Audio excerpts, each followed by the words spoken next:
Okay, good afternoon, and we are now in part 14 of the series of the Garden of Eden Galilee, and today we're going to discuss Genesis 2, where it talks about the Pishon River of Eden. And what we read in the Pishon River in Genesis 2 is that the gold of that land is good, and there is bdellium, and there is the onyx stone. Now, what's this about? This is a very unusual passage in the Torah. Bdellium stone, onyx stone, gold.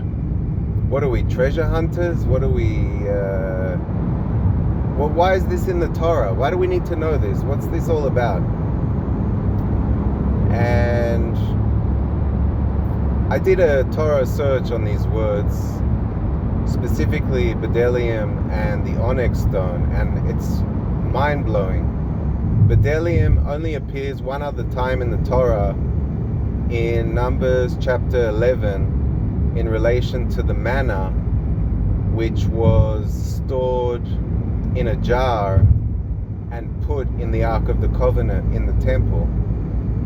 So we have a direct connection with the Pishon River to the Ark of the Covenant. It's a clue. It's a definite clue. And the onyx stone also only appears in Genesis 2 and Exodus 28 and 9 regarding the clothes of the high priest, the onyx stone. So what we have here is a geographical clue to gold, the Ark of the Covenant with the portion of manna, and the priestly clothing.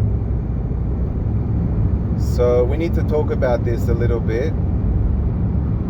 And look, the Ark of the Covenant and the tabernacle that was placed at Shiloh was never brought to Jerusalem. That's point number one. It's a fallacy. It never happened.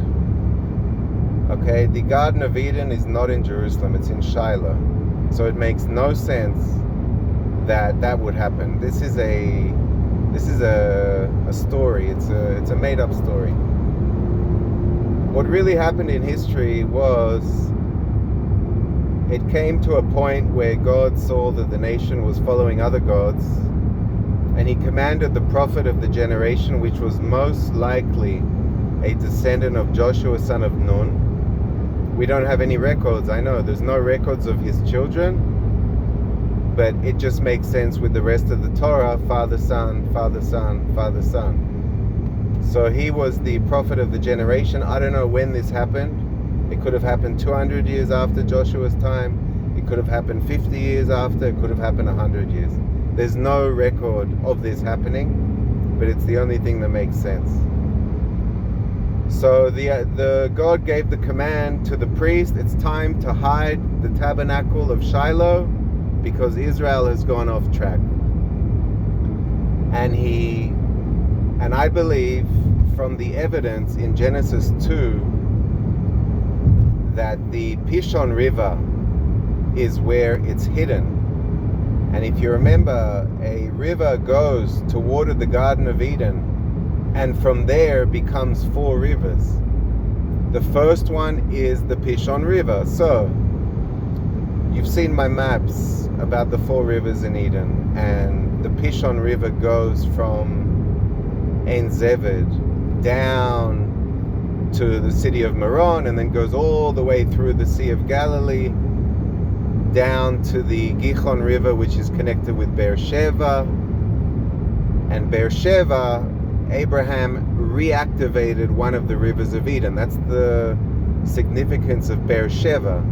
Abraham's essentially reactivating Eden, Beersheba, and then Moses activated the Hidekel, or the Tigris in English, which doesn't make sense, the Hidekel River he activated at Kadesh. If you remember the story of Kadesh, where he hit the rock, and that's why he wasn't allowed into the land.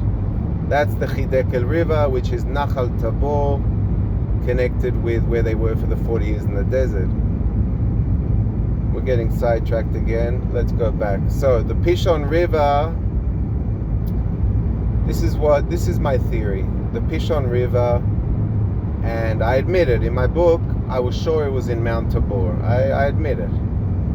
In my book, I conclude that the Ark of Noah is inside Mount Tabor, and the Ark of the Covenant and all the priestly clothes from Shiloh were taken there and hidden there. However, since I wrote the book, I've been re-examining this, and I concluded that Ararat should be Gerizim and Ebal. It completely makes sense with the rest of the story that the Ark would land in the Garden of Eden. Like in the time of Adam, everything begins with the Garden of Eden. Noah's a type of part 2 of humanity, if you want. So everything should start again in the Garden of Eden, just like it was in the time of Adam. So I've concluded that the Ark of the Covenant, all the menorah, the table, the altar, everything that was made at Mount Sinai is buried inside the Ark of Noah, which is above Gerizim and Ebal, above the city of Meron. And that's my conclusion. But if it's not there, it should be in Tabor. Basically, I've limited down to 2 options: Mount Tabor or above the city of Meron. So it's not bad. I mean, it's probably the greatest discovery in history, so I'm okay getting it wrong. You know what I mean? I mean, 2 times, and it's just not working out. I'm gonna wrap this one up. This is a bad video. What the hell was I thinking?